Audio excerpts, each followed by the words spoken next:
through all of the presentations. But this is an archdiocesan-wide committee that mixes different disciplines and specializations around stewardship, advancement, development, and parish administrators. And we really, focus our time around the pillars of stewardship, and we coordinate actually the Stewie Award.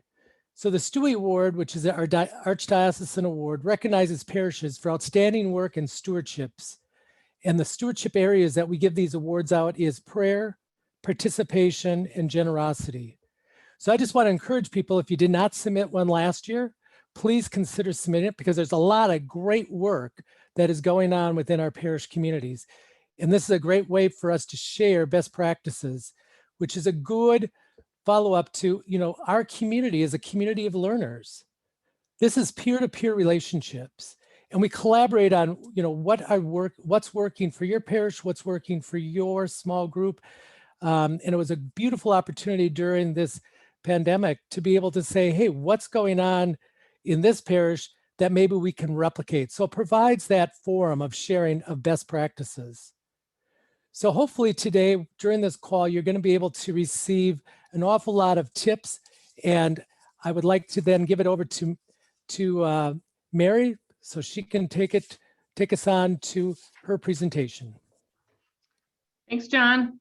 Hello, everybody. We're talking today specifically on effectively communicating stewardship as a way of life. And my portion of this is talking to you about the importance of aligning stewardship with the mission and vision of your parish. One of the first things you can think of is follow the money.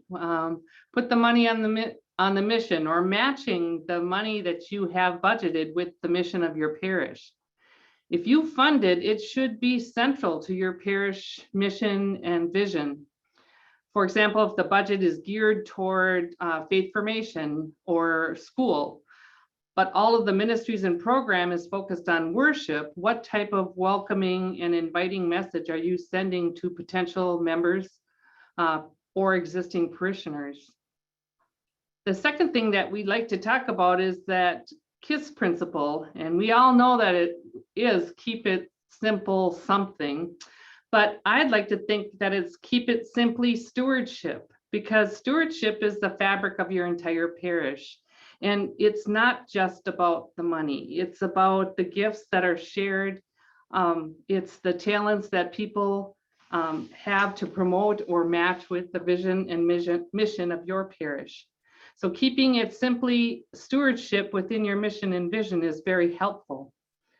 That mission and vision statement doesn't need to be a book with footnotes to proclaim your mission. It really needs to be direct and to the point, and away we go. This is our mission. And it should be everywhere. It's in your website. It's on your every communication piece that you ever have has your mission and vision. It's so part of the parish that your parishioners know what the mission and vision is, because it can offer that simply stewardship fabric of the parish everywhere. It's also important to define the interaction between mission and ministry. Everybody needs to know what their mission is and how they fit within the mission and vision. It helps them to welcome others to join in your parish and in your particular ministries. It also moves forward the mission of your parish. Sometimes you're going to have to think about, is this ministry a time that has sunsetted, something that you had in the past that no longer aligns with the mission of the parish now? So maybe it's time to say farewell to a particular ministry or program. Speaking of programs, stewardship is not a program. It's a way of life. It's an individual conversion of the heart. Same thing with your parish identity. Your parish is there and exists and has its own strengths that identify your parish and make it unique. Your parish is different from every other parish in existence. It needs to be something that you understand, that no matter if your parish has been open for 5 years or 150 years, you know what the purpose and mission and vision of your parish is. It's also important for your leadership to know what the strengths of your parish are, and those lead to your parish identity. So just as we have individual strengths that each of our parishioners bring with their particular gifts, also we have the gifts of the parish or the parish identity. You can use those strengths to face the challenges and obstacles and opportunities that your parish faces, be it geographic, declining membership, a change in the makeup of or diversity of your parish. But most importantly, do what you do best. We're not parish XYZ, we are parish ABC, and this is what we do. We know what our strengths are, we know what our identity is, we know what our mission is, and we're willing to keep going with that. It's important for you to tell your story, no matter how you're communicating, to make sure you are making it your parish. So you can invite others people to join in sharing and advancing the mission and vision. And all of those opportunities of that personal invitation can lead to that parishioner engagement. Gallup has shared with us that belonging leads to believing.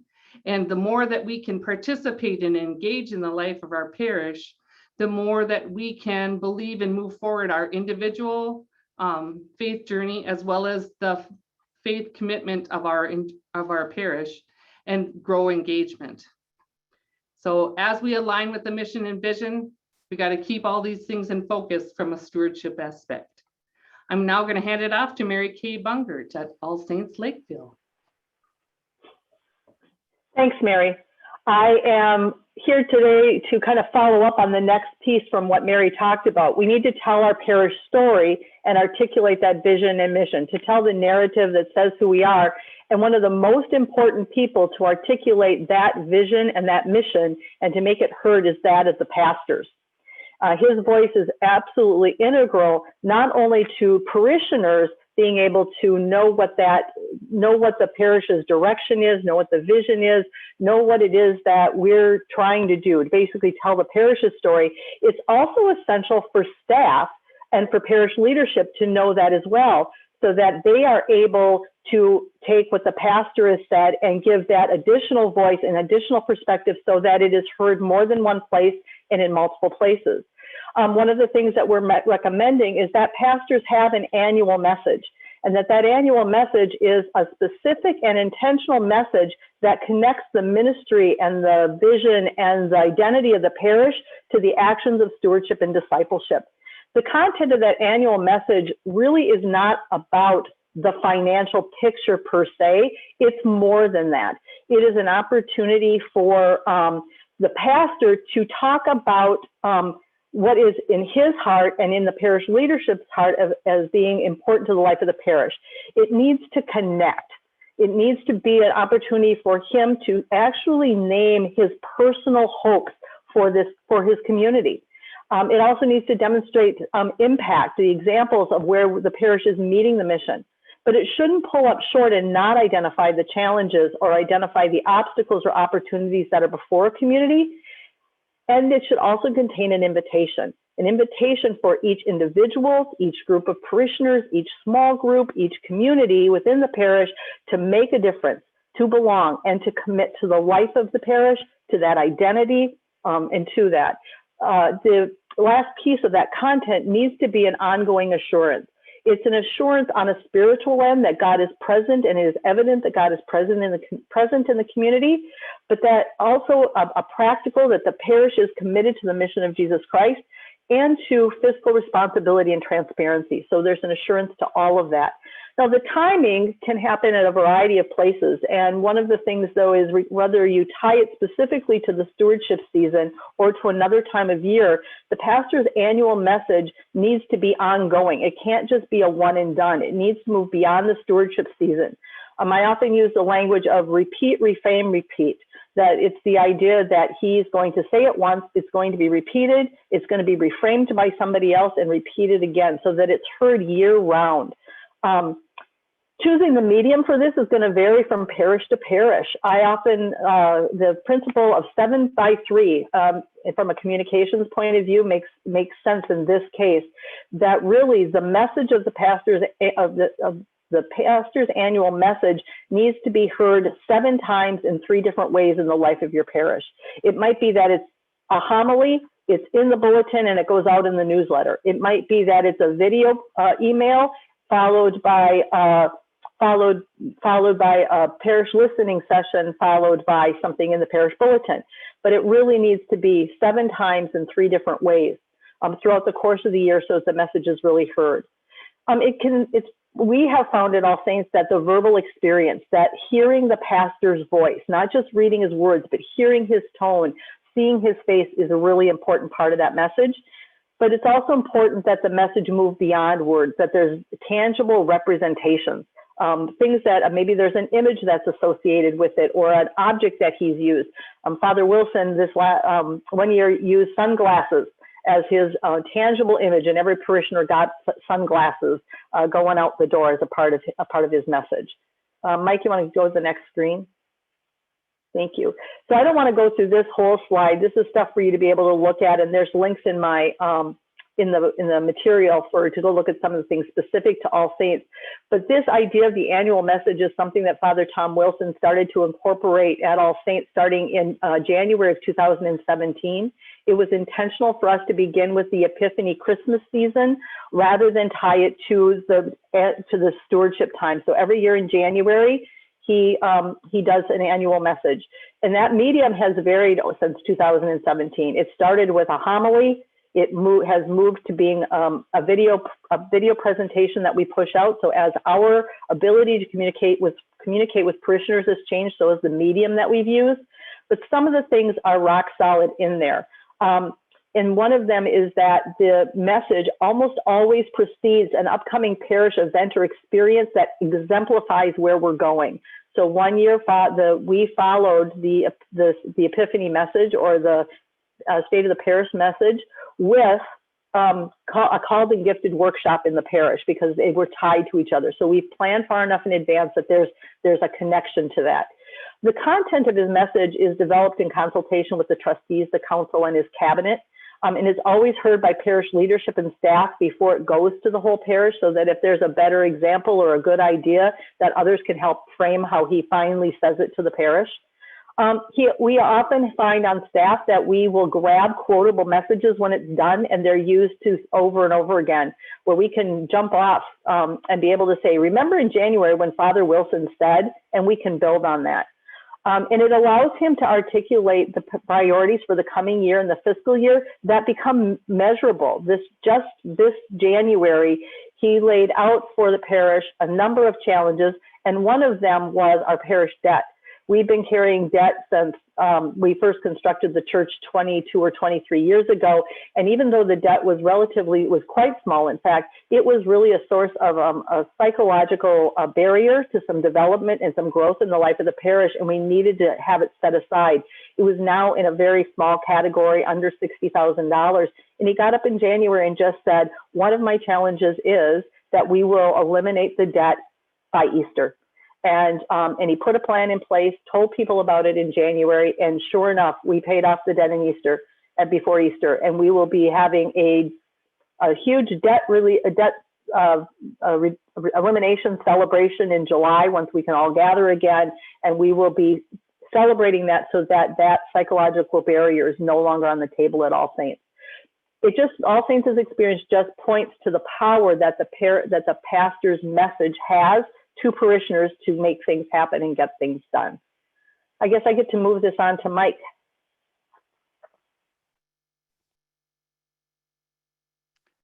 Thank you. Let me turn on my video if I may.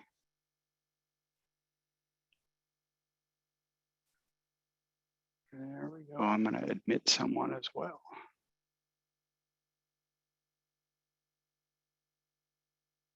Well, let's go without video because I'm trying to do too many things.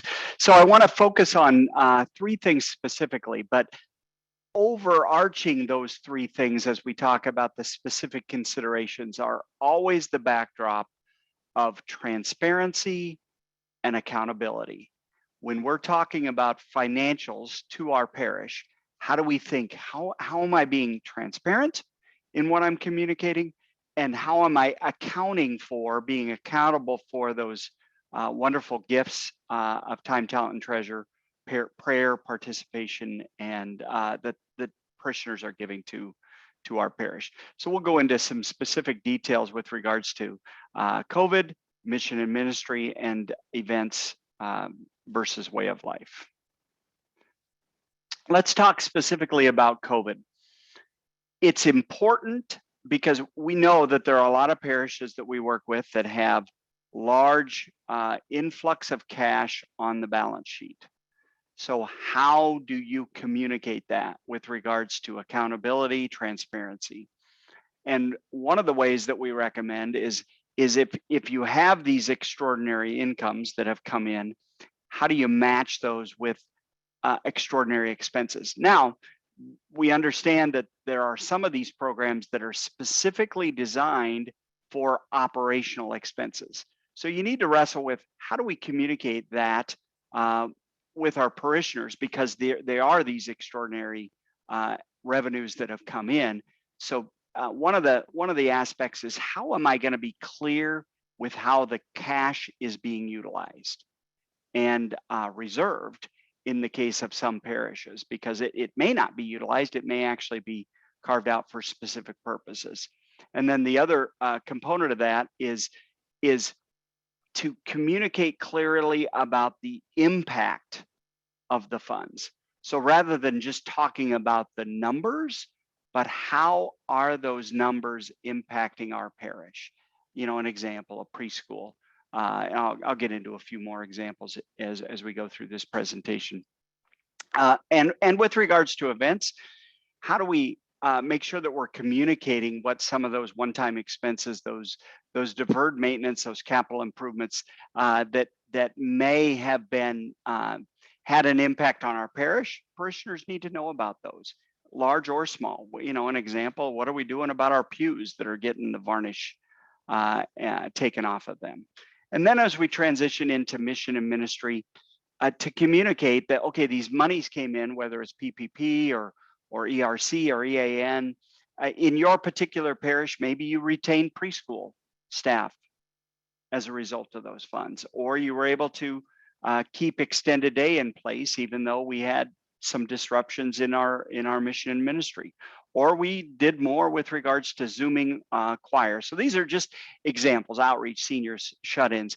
How do we highlight those ways that the funds that parishioners gave, or the funds that we received through other sources, impacted our mission and our ministry? And then be sure to highlight the innovation and the impact, not just activities. People don't want to just hear, well, we did this and this and this and this. Rather, they want to hear, this is what we did, and this is how it impacted the life of our parish. And then lastly, make sure that we're keeping in mind, both in terms of annual report this fall and on an ongoing basis, how are we helping people understand the blessings that have come with COVID? So how we've upped our games with regards to electronic giving or streaming, or the ongoing hybrid model. If you're employing a strategy whereby you're going to be doing things in person and you're going to be utilizing Zoom or Teams or whatever to serve people better, or what are the net new ministries that are a result of this last year? And then recognize that and embrace this idea of new abnormal, as Joan Gesick said to me one day. What's new? And it's different, and that's okay, because we've had a lot of blessings that have come throughout this process as well. I'll turn it over to Jeannie and Bethel. Thank you, Mike. We're happy to be here today to help talk about how you fund your ministries with an opportunity to grow permanent endowments through smart philanthropy. Mike, could you advance the slide, please? Thank you. So just a quick overview about stewardship resources for parishes and donors. You might ask the question, what do we at the Catholic Community Foundation do? Well, we do what you do. We steward gifts. We return them with increase through cultivation, investment, grants, and distributions. We partner with our parishes, schools, and Catholic organizations to help establish funds that are used to make future gifts. The types of funds that you might encounter with us might be an agency fund. Mike talked about establishing funds as investments for short-term or long-term reserves, or more importantly, endowment funds are established to provide support for your parish mission and ministry in perpetuity. We did provide you a handout that gives more information about those endowment funds, why they're important, and how they work. But CCF works to invest and grow those funds so that you can have that impact that we've all talked about. How do the grants support the mission and ministry of your parishes? With the endowment funds that have been established at the Catholic Community Foundation, over $1.5 million in the last year has been returned to parishes and Catholic schools to help support the ministry. Next slide, please, Mike. We all know about the importance of planned giving, but it's even more important now. By 2030, an estimated almost $48 billion will be transferred from one generation to the next in Minnesota alone. What that means is we have a wonderful opportunity before us. We have an opportunity to build endowments, but more importantly, we have an opportunity to do that through stewarding a legacy of your parishioners, leaving a lasting gift at this time when funds are transferring from one generation to another. Next slide. Thank you, Mike. And we've talked about the importance of communicating the benefits and the impact of the financial stewarding that you do within your parishes.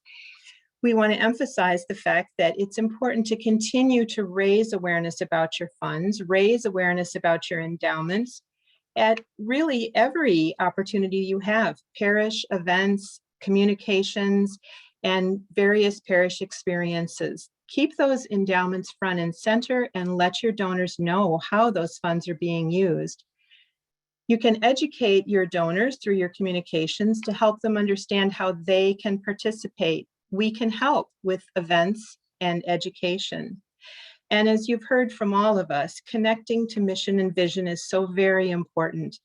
We want to communicate how the fund is aligned with and supports the mission and vision that have been laid out, either a long-term vision that's been laid out or even an annual objective that may have been laid out by your councils or your parish. And tell those impact stories, share those stories of generations of giving, and share the joy of philanthropy with others. Your donors have a special heart for their giving, and your communications give you a wonderful opportunity to communicate the donor information and donor gifts and reasons that they have chosen to give. Now I'll turn the presentation over to my colleague, Bethel Rouet, who will share some specifics about Smart Philanthropy. Thanks, Jeannie.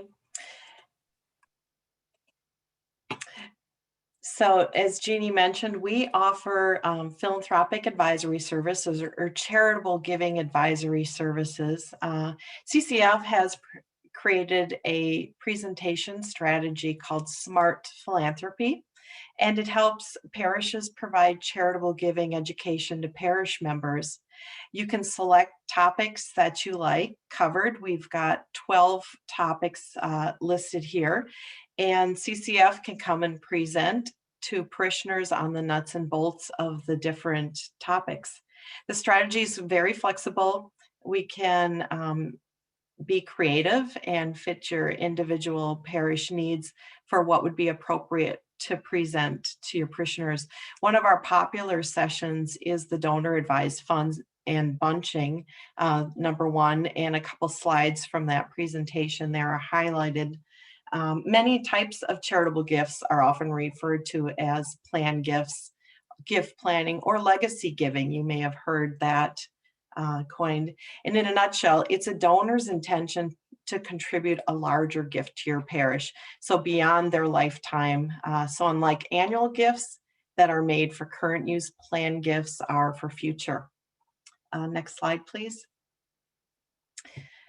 Here's an overview of some of the partner events that Catholic Community Foundation offers. In recent years, we've become a convener where a knower of needs and resources and a connector of dots. So our Giving Insights series, which some of you may be familiar with, it was created to share insights, inform, and inspire. Our 2021 forums have been held virtually via Zoom webinars, and the videos are available on our website. We provide a link here later on in the presentation. And our last annual investment conference was also a virtual event. It took place in February, and we've got a link for you to check out that video if you're interested. These events are free and all are welcome. With that, I will pass it on to David Bach at St. Timothy's in Blaine. Thank you, Bethel. Well, I want to talk a little bit about volunteer recognition. That's such a vital part of our mission and ministry. And of course, volunteering is a vital part of stewardship. So your annual report provides a wonderful vehicle to communicate with a wide spectrum of people within your parish about volunteering and to congratulate people for the great work they're doing and inspire more stewardship. People want to see themselves or their volunteer activity in the reports. So please take lots of pictures and document volunteering throughout the year. So at the end of the year, you have a nice portfolio of materials you can use to create a really outstanding annual report. Provide some structure to the information you present so that when people read it, it has a flow to it. Now, we were very fortunate at St. Tim's. One year, right before our annual report, we had just done a redesign of our logo. And part of that was a new look which had 4 dots in the image. And those 4 dots represented key corners of our strong work in our parish and in our community. And they were community, faith, service, and outreach. And they provided a great framework for us then to include information about each of these categories as we unfolded the content of our annual report. You'll have similar kinds of things at your parish that kind of speak to you that might be a great organizing factor for how you put things together. So above all, make the report inspirational and attractive. We want this to be something people pick up and they read, not just put it on the shelf. So you put a lot of work into your annual reports. This is the chance to make sure it is something that really catches people's eyes. So I just want to say a few words about annual reports during the COVID. So fundamentally, our primary goal, I think, needs to be share our gratitude for parishioner support, because parishioners have sacrificed a lot to continue their giving to us, to continuing keeping us in their prayers and so forth. And we want to make sure that we let people know that we're still here for them too. So there's awareness that we're still in business, even though we may be online right now, and that your support is really important to us. We also want to explain what is needed in future support. This is kind of important this year because maybe our parish is similar to yours, where right after COVID hit, there were a lot of very generous parishioners who gave a nice support check to us in order for us to have a jump start into the year ahead. Now, looking ahead, we were most concerned that will this support continue? Will we be in a position to continue to receive this kind of endorsement and help for all of our mission and our ministries? So we looked back and reflected on our successes in past years and how we communicated need in relationship to our pledge drives and things of this nature. And we found that the State of the Parish presentation was a very effective tool. Kathy Sullivan, our administrator, did an excellent job of presenting one the year before. So we thought we'd photo or videotape the state of the parish this year, and then couple that with the annual report. So people would have a chance to look at the budget and the needs of the parish in relationship to the details that the video state of the parish presented. So this gives you a few little snapshot ideas to think about. Each one of our parishes is very unique, but I know we all have to do our annual reports. So please think of stewardship as you're putting yours together. Thank you very much. I'll pass over to John. Thank you, David. And thank you, team. As you've heard today, there's an awful lot of information that we have received, and we have an awful lot of gifts and talents. So as we heard, stewardship is actually a baptismal call. As we have this gift from God, let's recognize it and the importance of us to respond to this truth by sharing this to our parish communities. One of the best parts of sharing it is we have all these opportunities with communication to be able to bring it to them at the right time, at the right place, with the right message. So one of the things that I would like to just, in closing, just kind of do a summary is, we heard an awful lot of things from a lot of people, but let's just reference 1 Corinthians 12:12-13. For just as the body is one and has many members, and all the members of the body through many are one body, so it is with Christ. For it is our one Spirit that we are all baptized into one body, Jews and Greeks, slaves and free, and all we have made to drink of one Spirit.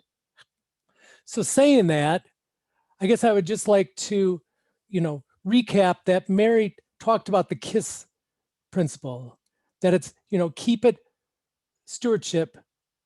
And it's not a program, it's a way of life. And then Mary Kay talked about the annual messaging. And Michael talked about focusing on the big rocks. And I would say COVID is more than a big rock, it's a boulder. So with that impact, how do we share those stories? Jeannie and Bethel did a great job of reminding us about endowments and smart philanthropy. And then David brought it home by just talking about the financial and annual reports. So there's an awful lot of conversation that we've had today with a lot of discussion, proof points on different ways that our parish communities are doing these things. And I would just like to offer an invitation that you join us. If you're interested in joining us and want to collaborate with your peers, please do so. And most importantly, pray for us. We're all here to join in one to bring Jesus Christ, to make him known and loved. That's our mission here at Our Lady of Grace, but it's in your mission too. So let's just make Jesus Christ known and loved in all of our parishes through all of our work. So thanks for attending. Now we have a couple quick poll questions just to inform our work going forward. So if you'd take a minute to respond to this poll. Was this of value? And second question, if yes, would you like to participate in stewardship committee activities? So do you want your email added to a list? Would you be interested in helping us to spread the message of stewardship?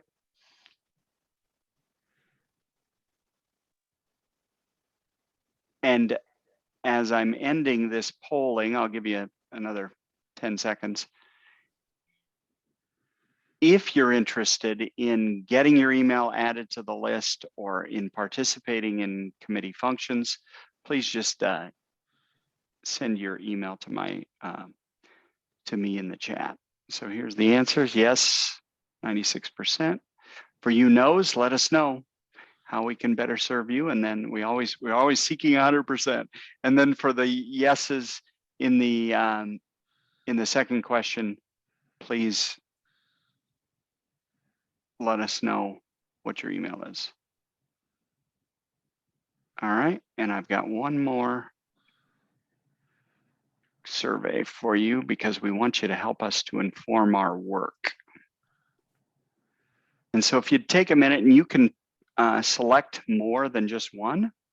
So if you'd take a minute and give us some direction on how we as a committee can better serve you going forward. So if there are specifics or all of the above, whatever it may be, we'd love your input on how we can better serve.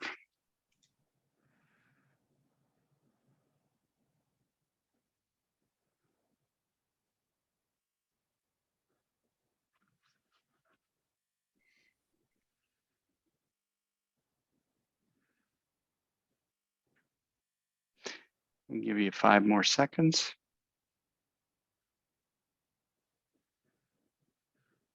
Okay, now I'll end the poll and I'll share the results.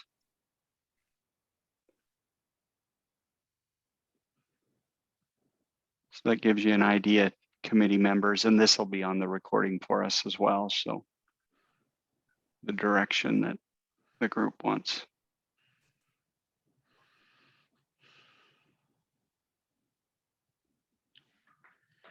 All right. Okay, Michael, I have a question or two here. Do you have any Yeah. questions for the group? I don't know, Okay, you but start I'll let you looking go and I'll first. ask.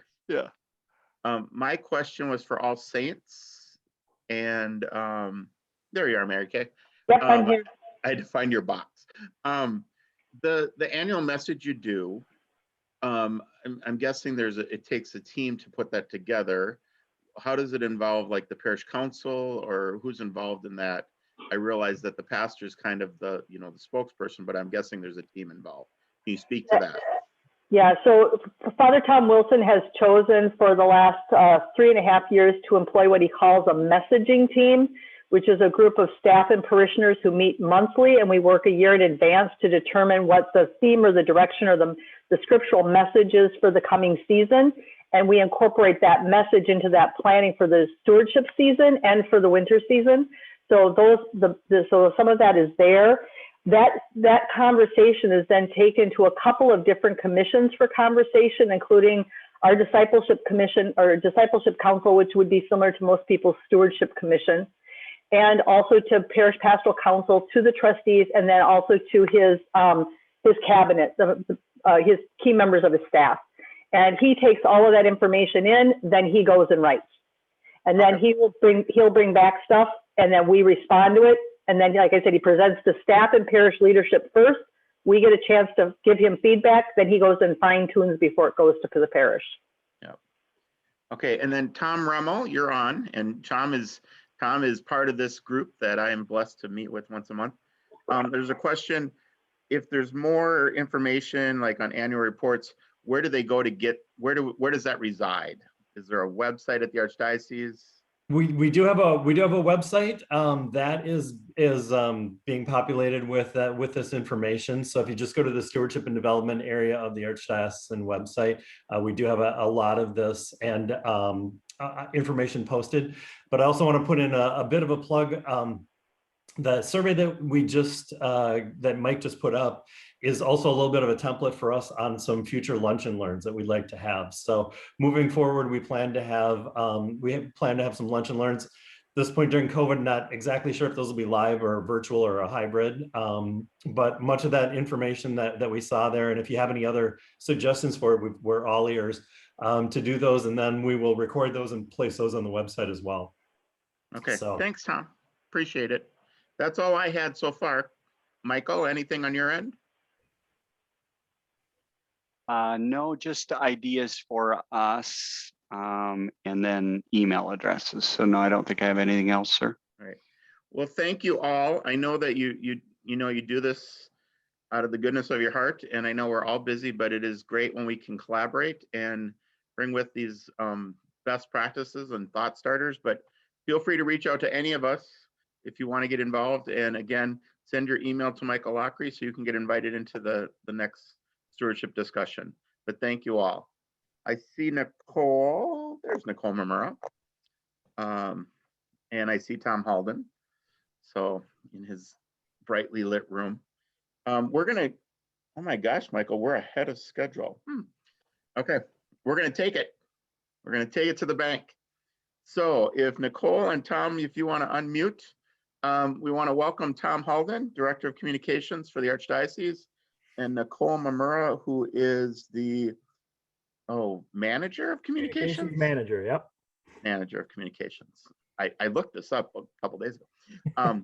So Nicole and Tom are helped serve us, and they've came and they met with us a couple times, and they're really just trying to help serve the end users or the stakeholders of us in the parish more effectively. And we've had great dialogue and real open to what is more effective.